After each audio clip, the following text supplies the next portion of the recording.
All right.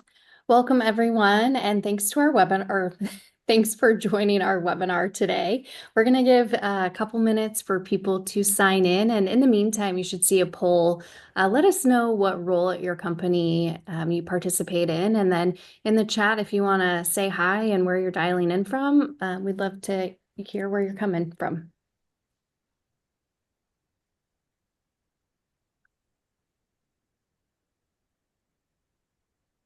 So many polls. A lot of polls today.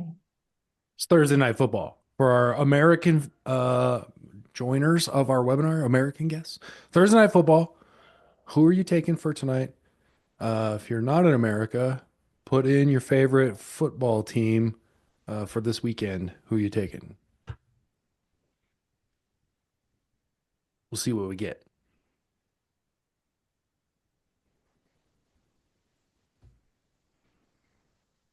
I like Don't you, do Steven. sports. Okay. Wait, Alexa, you can't take the 49ers. Why Well, see that there's these are they two not playing? these two teams are playing here. Oh, these two teams. Yeah, these two.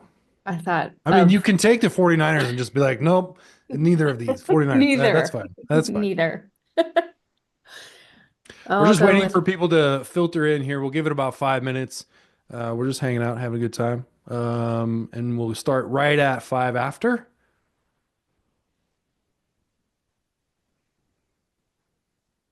all right, Yeah. I'll go with the Rams. You taking the Rams. Taking the Rams. John Claude's taking the Oilers, I bet.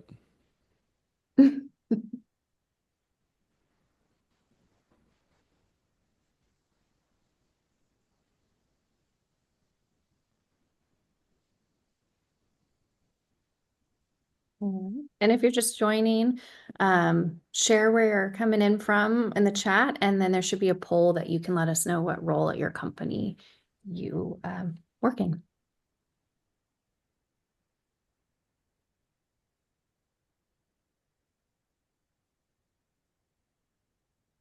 Jared's taking the Vikings. That's an interesting pick. Hi, Juan.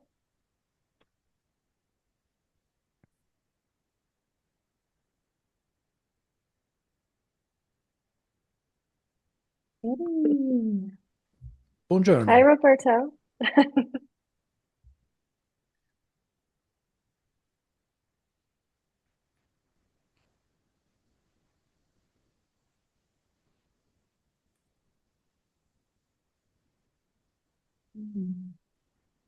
Then he said, Buonasera. Seattle, Memphis. All right, we got people from all over the place. Welcome, everybody.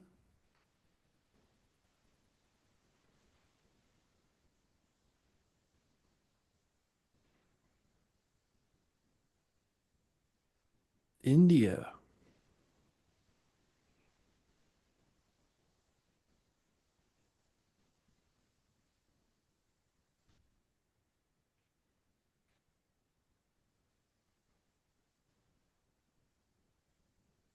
So far, the mix on the poll, mostly AppSec people. That's cool. Couple engineers, couple DevOps, some leadership, a lot of others. A lot of others.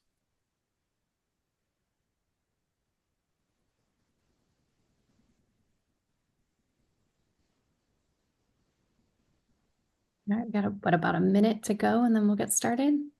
Yep.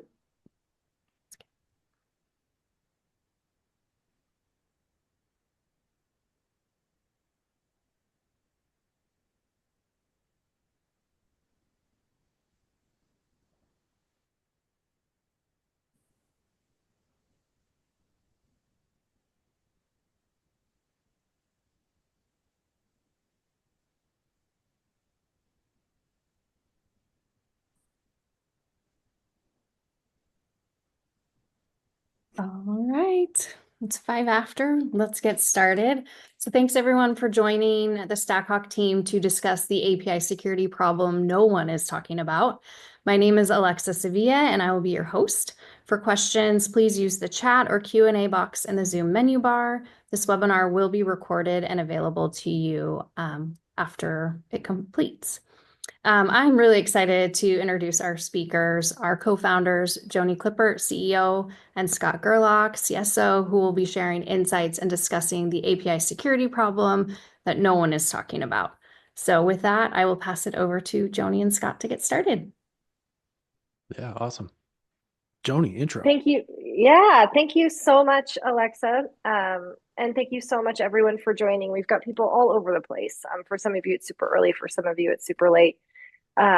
We really appreciate you taking the time to talk a little bit about API security with us. So my name is Joni, as Alexa said, CEO and co-founder of StackHawk. Prior to founding StackHawk, I was the VP of product at a company called VictorOps. We were a competitor to PagerDuty. And I've largely spent my career as a product person building software for software engineers, largely in like the DevOps ecosystem. That company was acquired by Splunk in 2018 and allowed me to do this. On a personal note, I love to travel with my husband, Jason. We are star chasers. That is a Michelin star. We love going to amazing restaurants. And sort of the art of the whole thing. It's not for everyone, but we definitely enjoy that a lot. We have 2 doggies, Q and Tokyo. And if you want to see a little bit more about my background, obviously feel free to check out my LinkedIn and happy to connect with you there. Scott. Yeah, thanks, Joni. Welcome, everybody. Thank you for joining. As we say on the internet, good morning. Doesn't matter what time it is, wherever anyone is, it's always good morning, apparently. I didn't make that rule. I'm Scott Gerlach, CSO, co-founder. We've been doing this for half of the gray in my beard here, so like this side probably. Before this, I was the CISO at SendGrid, an email company that is a part of Twilio now. So that was a super exciting time. And before that, I spent about 10 years at GoDaddy. I'm also a husband, a dad, a golfer, and a home Kubernetes admin. And that's just so I have a job here at the house all the time. Like if Kubernetes dies here, there's a problem. So really job security in my house. If you want to contact me after the webinar, there's my Twitter X handle and also my LinkedIn handle. So I guess we're gonna kick off with another poll. Okay, listen, there's a lot of polls in today's webinar. It's really helpful if you answer that some of these polls because it helps us steer the conversation in the right way. We would also really love to know hey, did someone break into our poll system and like just put send swags in there? That wasn't a really okay. I Sorry. see. Interesting. It's also a very open conversation. So if you have questions or you think we're crazy or you think what we said is super smart, let us know in the chat. Add questions to the Q&A section. Hopefully Q&A is open. I know chat is open. Add questions. We would love to keep this very interactive. Just kind of have a conversation, talk to you about what we kind of seeing in the market, what you're feeling, what you're trying to do, those kinds of things. All right. I love that everyone started off with Senswags. Thank you for playing along with the joke. Uh, and I also love that people are mostly answering. A lot of people are answering. I know I need API security, but I'm not sure where to start. So, hey, welcome to the webinar. It's almost like it's topical. So I think the first thing we're going to start talking about is ultimately what we're here doing is trying to understand how to tap into the potential of API security. It's a really important topic. Everyone's talking about it. It's all over the place in the media and in analyst reports and in software advertisements, all kinds of stuff. So it's really important, but everyone's just trying to tap into the potential of API security because we know it's important to the company. We know it's important to security because there's a lot of really meaty data sitting behind those APIs. And ultimately, the really important part of this is every company is a software company. So whether you are in manufacturing or groceries or whatever it might be, you're probably building APIs to interact with customers or supply chain or partners or somebody else. Joni, I know we've got really good stories of companies that you wouldn't think of as software companies that are in fact software companies now for good reasons. You want to talk a little bit about a couple Yeah, of? I mean, I think it's amazing. When we started this company, I would have guessed, yeah, a lot of vertical SaaS would be our customers. Certainly fintech, certainly health tech, right? Like those are big areas for us. But as we've continued to mature, we've added customers, in the fast food industry that are managing all of their supply chain or apps for their customers in order to order things ahead of time. And so many of these large companies, like Scott was saying, no matter what industry you're in, are insourcing a lot of development and they're building a lot of technology for their customers. So, as I've been in DevOps for a really long time, and it feels like the rate at which different things are adopted, it's like everything is half-living. And when we get to security and the need to really mature security practices, it's it's amazing how fast it's going and how large sort of this addressable market is.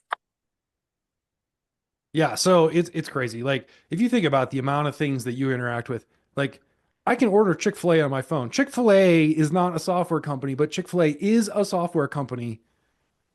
Chick-fil-A is right down the road. I'm kind of hungry. Um, but the ability for Chick-fil-A to enable mobile ordering and on-time ordering and all that stuff is all API driven. And that's one of the companies that you would just not think about. I wouldn't think about as like a software driven company, right? They make delicious chickens, says the cows. And so it brings us to our next poll question. And I told you there's a lot of poll questions. Poll question number 3: what industry best describes your organization? We would love to see all the cool organizations or industries that have joined just to kind of see what's going on here. I don't know. Let's see. Did we fix this short poll so that people can answer? Just put it in the chat. Put in the chat what industry your organization you're Yeah. from is, and we would love to see all the diversity across different organizations. While we're doing that, Joni, you want to talk about this next part? Yeah, absolutely. Let's do a little setup. So why are we talking about API security today? There are so many components of application and API security. But when we look at the landscape, APIs are the largest attack vector and they are growing exponentially. So 70% of all internet traffic is API driven. Then we have Gen AI code assistants that are making our engineers 200% faster than they used to be. This is a GitHub statistic. So they looked at, the cohorts of folks who are using Gen AI, who are not using Gen AI, and they are twice as efficient as they used to be. And in a recent ESG report, 64% of all companies are already using Gen AI code assistants. That data is 2 to 3 months old. And it was suggesting that in the next 12 months, it was going to grow to 85%. So let's guess that it's larger than 64% at this point. So the rate at which we are deploying software and APIs into production is so much faster than it used to be. And what we're finding is when we talk to security folks, they're already struggling with understanding what APIs they have in production. Thing one is, what is my attack surface? How big is it? How do I find it? And when there's such a knowledge gap between those things, securing them just becomes an insurmountable problem at the rate at which they're being developed. So this is kind of what it looks like graphically, right?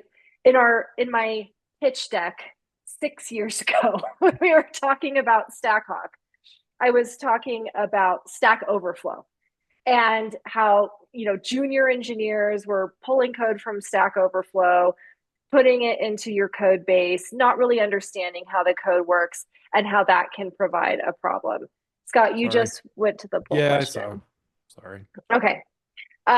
But now we have such a bigger problem, right?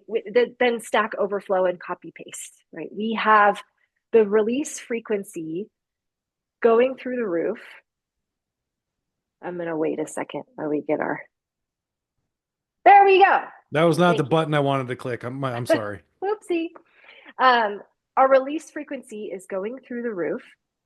And then we have a lot of new vulnerabilities being introduced by AI code assistants, right?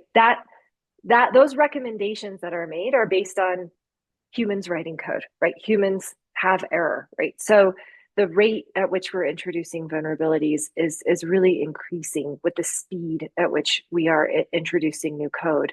But what's also happening is because the pace is going so fast, the familiarity with the code decreases. So when you combine all of these things together, it's creating an enormous amount of risk in our organizations that we need to make sure that we can get ahead of. So let's jump to the next slide. Yeah, next slide's a poll. Another one. Yeah, so I promise that there will be a gap. Look, I said that there was going to be a lot of polls, okay? It's very front loaded. We're going to stop asking you all these questions. We're going to say more things. But this poll question is, wait a second, what is this last answer again? Supposed to be, is this a swags thing again? Okay. How confident are you in understanding your API attack surface and its rate of change? Joni just talked about a lot of changes in how fast, how quickly engineering teams can put APIs out into production. And we're kind of curious how confident you are in understanding how fast that happens, and how big that gap of risk is turning into in your organization. It's a lot of, yeah, okay, great. We Kind got of, folks we're all kind of over the spread place. across the board here. Love that.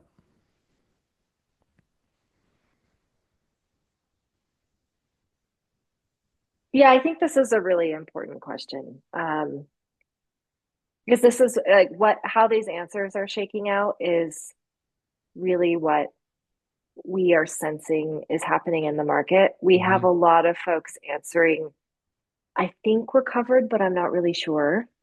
And honestly, I'm not sure at all. And by the way, thank you for being honest. But this is the kind of problem that we are here to shed light on and make sure that everybody can get in front of. So this is going to be a fun webinar based on these results here. Yeah. All right, Okay. let's hit the next slide. Maybe we can keep the poll question up. All right. Yeah. So we're going to talk Oh, about, go ahead. go ahead, Sorry. three things people aren't talking about. The truth is, it's not that they're not talking about them, or we wouldn't have realized that this was as big of a problem as it is. So it's like they are talking about them, but it's more of a whisper, right? It's like things you hear that people are kind of afraid of, concerned about, aren't really sure how to address, and we just want to hit them head on. So thing one, and this is totally what the poll results just showed us.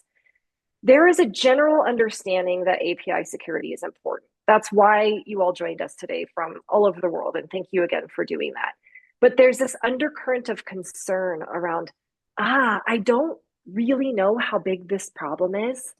We hear a lot or observe a lot that a lot of security organizations, certainly not all of them, but a lot of them, are removed enough from software engineering that they don't really understand the processes and the pace at which software is being released and the role that APIs play, both in how we're building our applications, but also how they're creating risk for our organizations and the type of attack vector that they do create. So that is something that we see.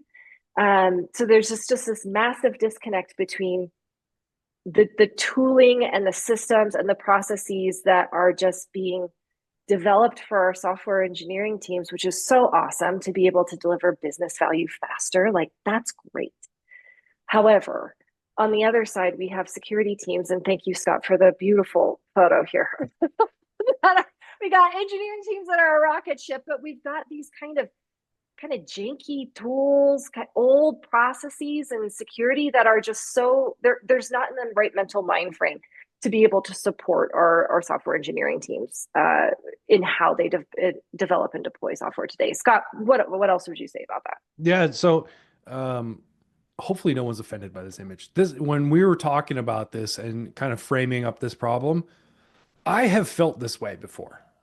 I have felt this way in security teams, running security teams, where as soon as I like lifted up the covers a little bit, I was like, wow, our engineering team is literally sending stuff to space. And I'm driving around this janky little pedal car on my InfoSec tools and processes. There's no way I'm going to be able to keep up. And just like a rocket, they're going to disappear from my site pretty quickly if I don't like really change how I'm doing things. So that's why I built this image the way that I built it. Is just like it feels this way, or it has felt this way to me before. And maybe it feels this way to you, or it did, or maybe this is the inspirational image that you need to be like, yes, that is the one image that summarizes my entire No, I'm kidding. It's a silly image. But I think it really frames up like kind of visually how this feels sometimes for security teams and how quickly engineering is going. So we want to talk about how to understand your API landscape a little bit better, right? So there's a couple things that we need to know in understanding API security landscape, specifically what production monitoring does, how that might lead to survivorship bias, and then how production testing kind of maybe leads us astray. So there's a couple things that we want to go through. Joni, I think you're taking this next one, right? Yeah, so the thing too that I'm not sure people are talking about, and perhaps it's a lack of understanding also is, and that's what we're here to talk about, is production monitoring of APIs is not API discovery. And we do not believe that that is a good way to discover your APIs.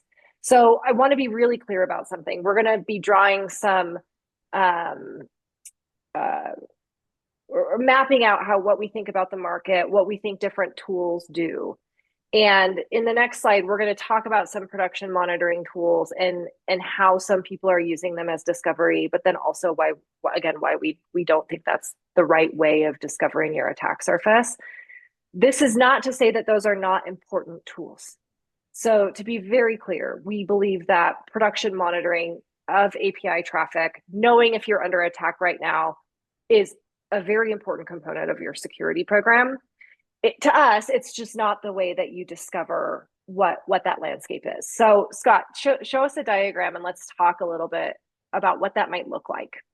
Yeah. So, like Joni mentioned, we understand and think that monitoring production APIs and traffic and knowing if you're under attack is part of a holistic API security program. Holistic. However, the market talks about API security monitoring like it's the only solution in API security, like it's the only thing that exists. So the thing that's interesting to me is when you talk about this prod-based API discovery, API monitoring, what you're talking about is taking code bits in your source code repositories, deploying them to production, whether that's microservices or virtual machines or bare metal servers or CDNs or wherever that might be. And then somehow capturing all of that traffic. Now, there's some challenges that go into that, but capturing all that traffic and then going, hey, look, I've got APIs in here. Like, obviously, you have APIs in your API gateway and in your CDNs that you're protecting these APIs with, clearly.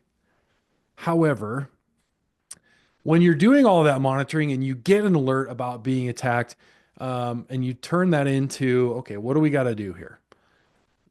The question becomes then what, right? Like, what do I do next? Do I react to that alert? Do I try to get a hold of somebody? Usually these pieces of tooling are used by security operations teams or where they're blended security engineering teams so that they can react to that alert and it's detect respond. It's information security detect respond. Detect an attack, respond to it, recover from the alert based on whatever happens. If it was a breach, recover from the breach. If it was I blocked an IP address or I blocked a user or I blocked whatever that is, and then they're done. They're on to the next alert. So that's not the whole cycle of how that goes. So some of the pros of what this prod-based API discovery looks like, it can be a short time to deploy. So days to weeks, right? So you actually have to deploy agents into production. There is one version of this where you don't, but it is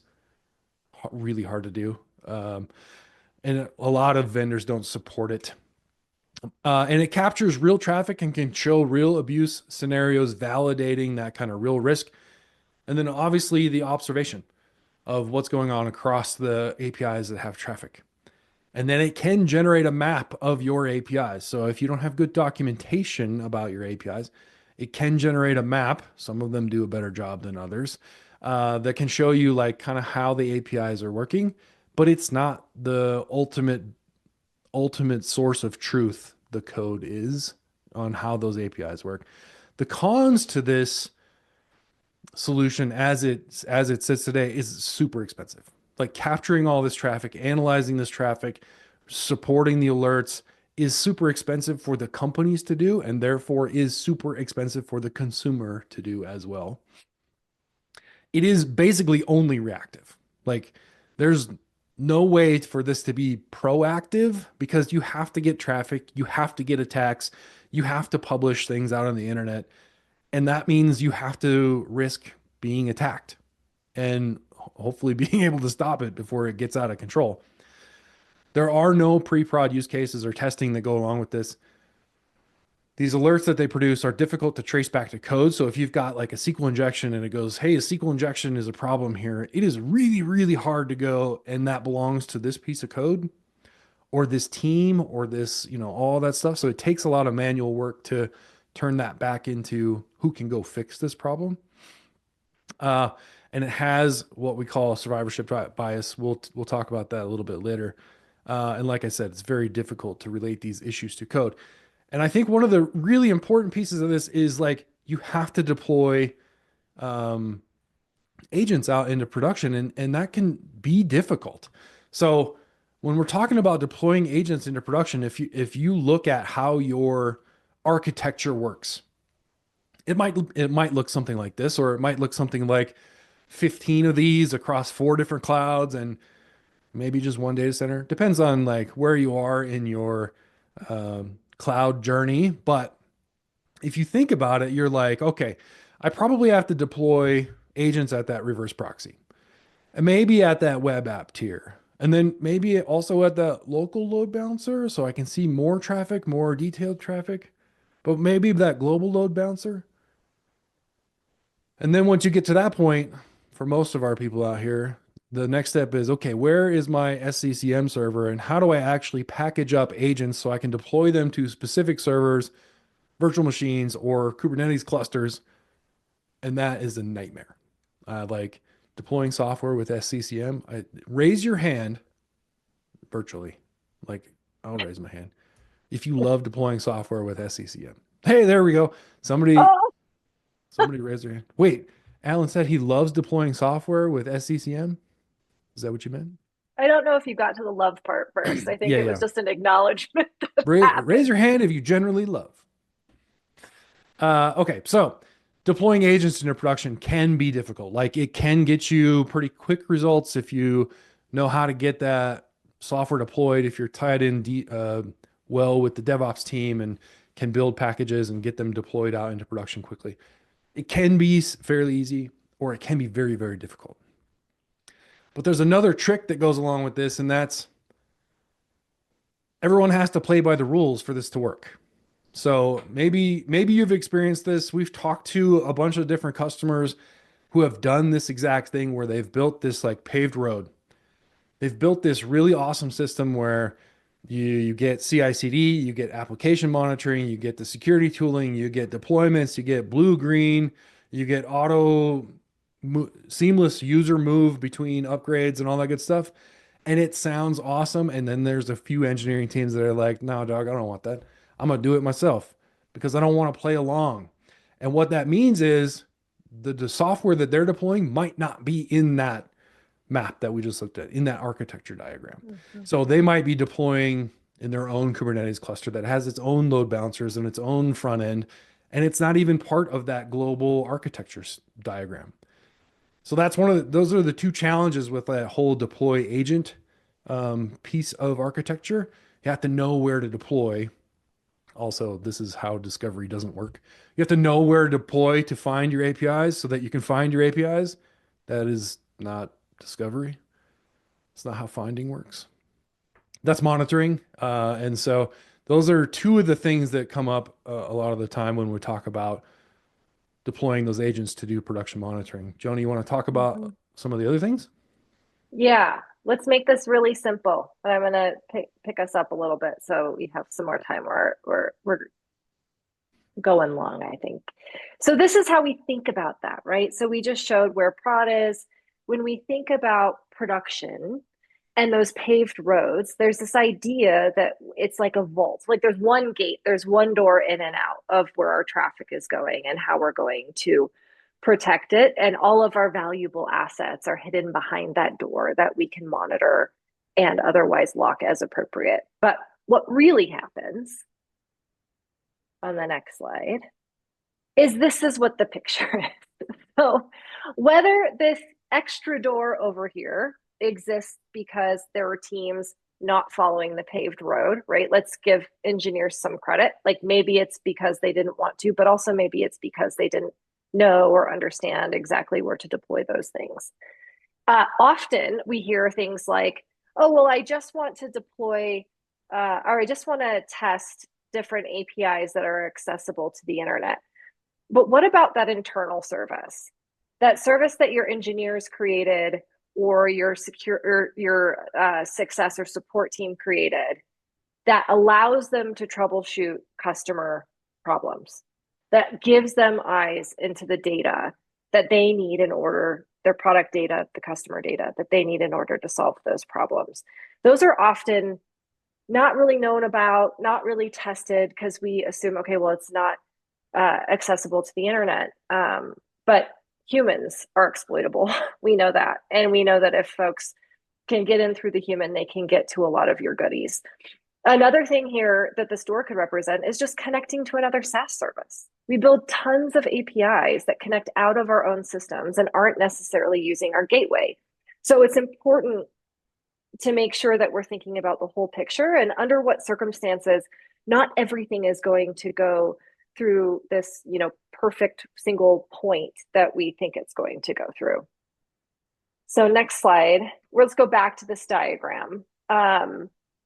We're just going to quickly go back to sort of this section of the diagram here that we just talked about, which is this kind of challenge that we have with the idea that we have to deploy it to production and then it has to get traffic, whether just regular traffic, enough traffic, attack traffic for us to actually see that API.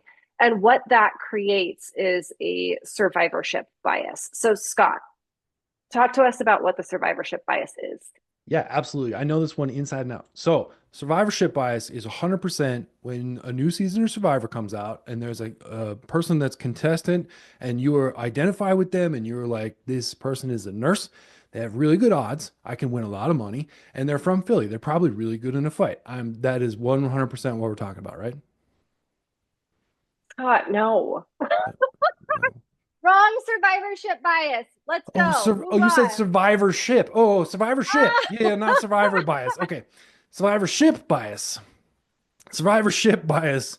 The definition of it is the logical error of concentrating on entities that passed a selection process while overlooking those that did not. So, the really good representation of this that a lot of people have probably seen is our little airplane diagram here is a diagram of bombers from World War II that came back. So they did analysis of all the bombers that came back and they said, here's where these bombers are getting shot the most. We should armor the bombers in these spots. And someone was like, whoa, whoa, whoa, whoa, whoa. Every single one of these planes made it back. Where they are getting shot is not bad for them.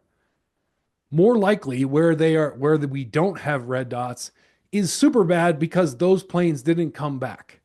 So when we talk about survivorship bias, we're talking about what that means in API security is the same kind of thing.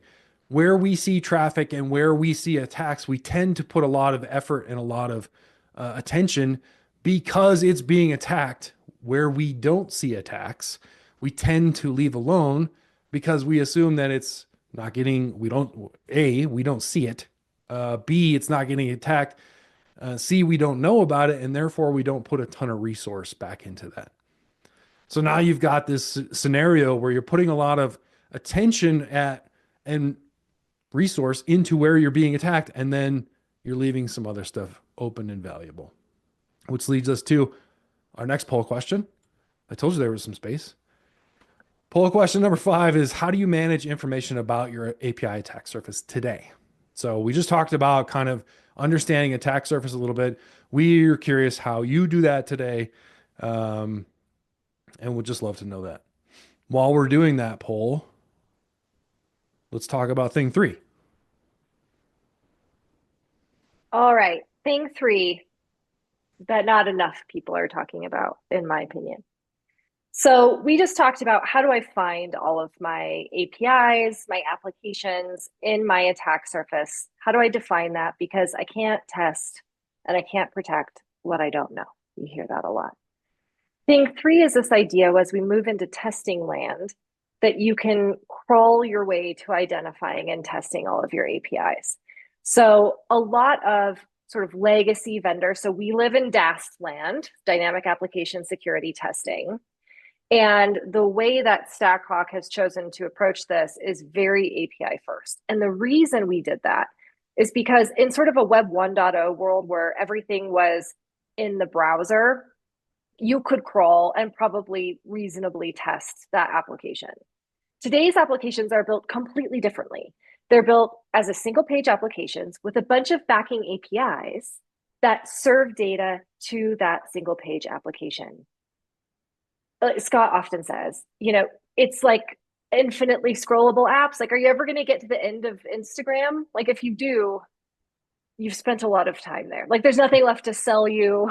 There's no more puppy pictures to show you. Like, you can't just keep scrolling and scrolling and crawling in order to actually test modern applications. You have to be able to test those APIs directly. And I don't feel like folks understand that as much as they should. So let's get into that a little bit. Scott, show us and tell us a little bit more about legacy DAST. Yeah, totally.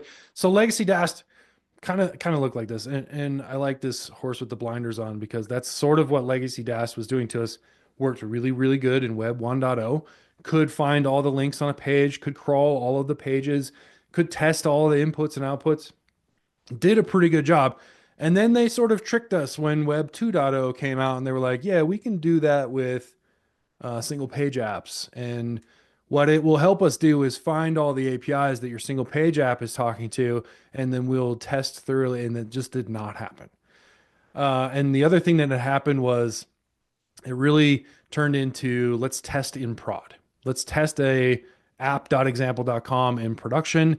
But let's do it slow because we don't want to take down production. And also let's turn off all the tests that could do bad things. And also auth is really hard. So auth is probably not working very well. And the value that comes out of that is pretty low, except for maybe the green checkbox of audit or completeness. Like, we did a thing, is most of that, how that worked. And what really happens is we started building APIs that don't even have front ends. So there's nothing to crawl. Like whether that's a SOAP API or a REST API or GraphQL API or gRPC. A lot of those things don't even have front ends anymore. You're just supposed to be computer interacting with both of them. And so that's how legacy DAST kind of led us astray and kind of fell out of favor. And what happened there was we left out a ton of this below the ice. This is I hate an iceberg analogy, but it just is it is what it is. Underneath the surface of this app dot, you've got hundreds or thousands of microservices that are serving pieces of functionality within this application. And that legacy DAST mindset of point at something in production to be able to thoroughly test all of this stuff just isn't going to work. It won't work at all. PS, we just talked about a bunch of APIs and applications that are probably in production. They're partner facing or internal facing, and being able, wanting to test all of that stuff is super important because there is real risk there. And if you do it that way, you are more sure that you have really good coverage against those little microservices. It turns testing time faster, more complete, better results, all kinds of really good benefits of how to do that. Um, and is a little bit more of a proactive security approach is kind of how we talk about it. And so Joni, I think you want to talk about that. Yep. Yeah, we're going to transition from talking about how messed up so many things are to like we'll hopefully show you the light, right? So the core components of proactive API security. So those of you who have been following or know StackHawk well, we really went to market as a modern DAS testing capability, very focused on APIs, very focused on automation and developer empowerment to help our team scale, right? There are a lot of um, AppSec teams who are still sort of manually testing, doing it very occasionally, creating tickets, throwing them over the wall, hoping things are going to get fixed. So for us, it was how do we make tests rip and fast? How do we ensure that they can be in CI/CD? How do we give developers the first pass at risk? And that is just absolutely our bread and butter. Um, and as we continue to go up market, as we talk to more folks, what we realized is, gosh, discovery is actually thing one, right? This is the primary problem. I've already said you can't test, you can't run a program around something that you don't know. So we've spent a lot of time talking about discovery. As you might have inferred, we've recently released a discovery capability. We'll talk about a tiny bit. We'll just show you where to go to get information on that. The point of this is really about thought leadership, which is we have to know where our APIs are. Then we have to have the capabilities to thoroughly test them. And then we need the observability components, whether it's through, on this diagram, you can see integrations with different tooling, right? Your CNAP, your ASPM, wherever your team is living to manage your program. Make sure that you're testing, you know where all of your assets are and you're testing them as thoroughly as possible and fixing things, right, on an appropriate cadence. That's sort of the next piece of scale. And then the security team can really scale, right? So if we can do discovery quickly, we can offload a lot of the testing and fixing into engineering as code is being written, but we can still sort of observe and trust that our program is running the way we want it to run. That's how we're going to actually be able to scale our program. So Scott, let's double click on sort of why early discovery makes a difference, and tell us a little bit about the right way to do this. Yeah, totally. So, I mean, the first thing, if you've ever watched a StackHawk webinar, you've seen this chart. I love this chart. As we know, it is super expensive to find and try to fix security problems once they get into production because of the interruption of the production service. So maybe we have to roll back a service or turn it off sometimes. That's crazy. Um, and then we do the ticket hot potato, like here's the ticket, who wants it? Not me, not me, not me.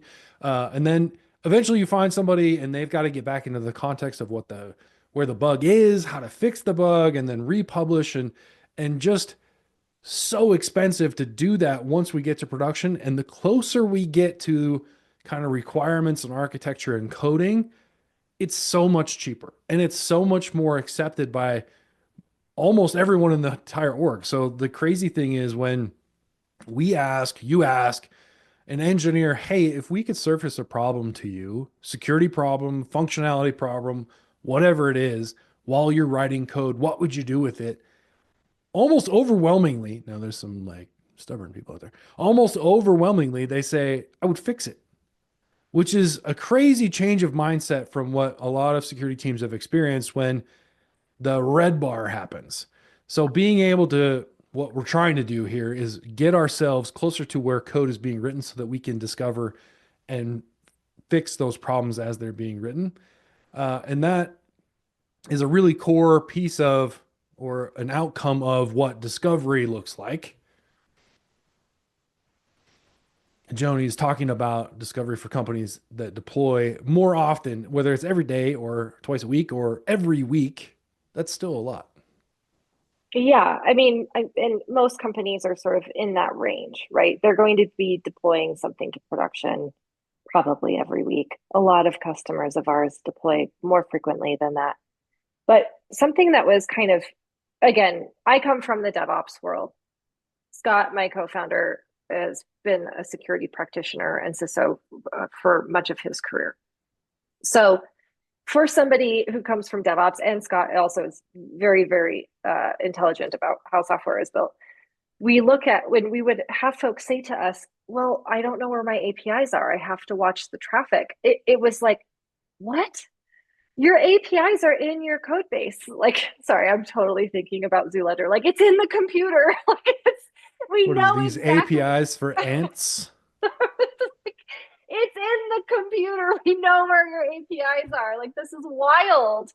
But like, to give some credit to security professionals, and often it's like your security operations folks that are asking this question. Let's get real. Like, I'm going to kind of jump ahead here for a second. When you use code based discovery, companies have thousands of repositories. And in those repositories are APIs and applications, but not in all of them, right? So it's really hard to like look at GitHub and know just by looking, right, what you're going to find, what you need to get under test. And so, before we had AI and a lot of things we're going to show you today, it felt like an insurmountable task, right? So not surprising that people were looking at real API traffic and prod to understand a little bit more about their system, because that was just a cleaner view than trying to discern what the hell is happening in GitHub. But the answer is that's where they are, right? So we have to make it really easy to define that attack surface based on where our code is, where our APIs are, which allows us to do really rich pre-production testing as new code, new APIs, new repositories are being developed in our application. We can see them and start testing them right away. So that is how StackHawk thinks about the most appropriate way to do discovery. Next one. What Joni was just talking about ultimately ends up giving us a ton of deeper knowledge and connection to development. Like when we say your APIs are in the code, go ask the devs. That's a problem. That's an answer that scales to about 5 repositories for everyone in the company. A developer might know about 5 repositories, maybe. A security person could know about 5 repositories, but once you get past like 50 repositories, it's impossible for a single person to do all this manually. And so, what happens when you do this kind of automated discovery, looking through source code and kind of surfacing some of the information that comes out of there? You get information like what kind of APIs are we building? Are we building REST or GraphQL, gRPC, SOAP, gRPC, SOAP? And what technology frameworks are we rolling out? And things that start popping out are like, I thought we deprecated that framework last year. Who started writing in Rust? I had no idea we were using Rust. Wait, why is this one team still using Ruby? If you're out there using Ruby, please consider not using Ruby. I know it's very easy to use, but its performance is not great. And this one application that we have here that holds like the majority of our PII data or PCI data is changing rapidly, and we're not even testing it. Oh, hey, there's a new API being built.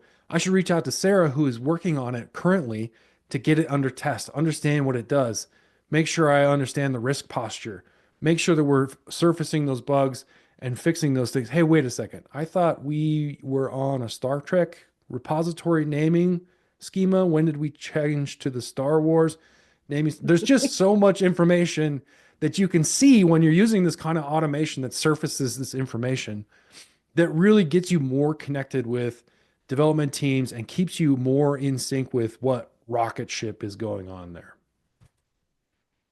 Yeah, absolutely. So I love the Star Wars naming. So again, if you put yourself in AppSec shoes and you go, walking into your GitHub account, it is so fun. Like, you have these like adorable nerds that are naming all of your repositories and services, and it's like it could be Star Wars, it could be like Lord of the Rings. Like ours, as you might imagine, have a lot to do with birds. So like Very it's descriptive. nobody would know what these things could possibly mean or contain by looking at a repository name. I've talked to a lot of customers while we were doing discovery on discovery. And what we found is a lot of folks, really awesome AppSec engineers are like, yeah, in order to learn more about this, I embedded with engineering for an entire year. And I built a spreadsheet of all of our repositories, what they actually did, the languages or different frameworks that were in them, the kind of data that they handled. And then I was sure to get them under test with our various application security tools. One, amazing, they did that. Two, they spent a year doing a point in time assessment of their attack surface that is changing like crazy. So I'm excited about this capability that we've built that allows you to understand this type of information very quickly. Like we can process 1,000 repositories in 15 minutes. So this is the kind of stuff that allows security teams to actually see it's building a bridge between AppSec and dev, the kind of data they need to make really good decisions about their program and what they need to get under test. Yeah, there's a really good question out in the chat. What is the false positive rate on discovery side? Aren't certain languages like .NET much harder to discern what an API is if there's not an open API spec? I would imagine what that means, OAI. And that is a super good question. And here is exactly where large language models help us. How we were talking about engineering is using large language models to help themselves go faster. We as security teams and security products need to do the same thing to be able to keep up. And so what we've seen since the launch of Discovery, is that the false positive rate is really, really low. And that's because, this is not a new idea. It is an idea that we were like, okay, some heuristics or some information from the code repository might be able to service what this is. And it was wrong a lot. I've seen that. I know a really big software company that has some tooling that does this, and it's wrong a lot. And they write a lot of .NET. The benefit of using LLM is it has such good training on the model from open source repositories and so many open pieces of code that when it starts looking at what's going on in a code repository, it is really, really good at pulling out the information, whether there's an open API spec or not, that there's an API in there. So things like, what packages did we pull in to build this thing? What does framework of code look like? There's patterns that people end up doing because of how those code APIs work that turn into APIs. So it's really, really good on false positives and false negatives, thanks to LLMs. And what that ultimately gets us is, remember all these microservices that we were talking about in our iceberg thing. The earlier we find them, so like we can find this stuff when it gets its first 3 code commits. So it might be a prototype, it might be early days on like, how does this API work? And we can find it. And as soon as we can find it, that helps our security teams get information to be able to go, hey, who's working on this? Oh, it's Beth. I need to go talk to Beth. Beth, what does this thing do? I haven't heard about it. Help understand what it's doing, what kind of data it's handling, where it's going to end up. Can we get this under test, Beth, when we get to a really good piece of functionality, or get it under test so that we can continue to test it, make sure it's safe, and then get it into production and deliver value for our customers. Joni. Yes. So also we need to stay on top of its rate of change. Sorry, I'm going to go quickly here, Scott. We've got 6 minutes. So when we look at running all of these different, all of our customers who have been using API discovery, if you can go to the next slide, we find that of their repositories, at least 30% of them will contain APIs and applications that need to be under test with something like StackHawk, with an API testing tool. at least 30%, right? So if you have 1,000 repositories, 2,000 repositories, there are a lot of applications that you need to configure and get under test. Then the thing that was really interesting to start observing is how fast people are adding new repositories to their code base and expanding their attack surface. At this point, we're talking about at least one a day for most of our customers. So on average, over a month, we're seeing around 20 to over 100, those might be larger organizations that are adding new repositories. So then you back that out, you use 30%, again, it may be more, but that's 7 to 30 APIs that need to be instrumented for testing as they're being developed. So it's a little bit, I think, overwhelming if you haven't really seen this yet to know how fast that's happening. And so we have to really modify how we think about modern testing and getting things under test, because a single person, there's no way that they can keep up with this rate of change. Yeah, for sure. So what we're talking about here is definitely not your kind of monthly, let's run this on a Friday, check back on a Monday kind of problem, which is what used to happen in DAS land. Real quick, we're definitely going to run over. So if you can hang out with us, that would be great. We're really close to the end. If you've got questions, please drop them in the chat. If you have to drop, that's okay. We appreciate you coming and hanging out with us. You will definitely get the end of this recording after we're all done. Thank you for joining us. But if you can hang out, that would be awesome. So what we're talking about here with our modern DAST is all about kind of API testing. And when we talk about modern DAST, it is testing APIs directly as they're developed. So being able to do things like automate in CI/CD, test in minutes, results are available and for developers in developer language, coverage for all those different kinds of APIs, and then API business logic testing are super important to be able to have kind of that modern DAST approach and being able to test APIs, and that last one is really important because static analysis can't find those business logic testing kind of problems. You have to be doing dynamic analysis for it.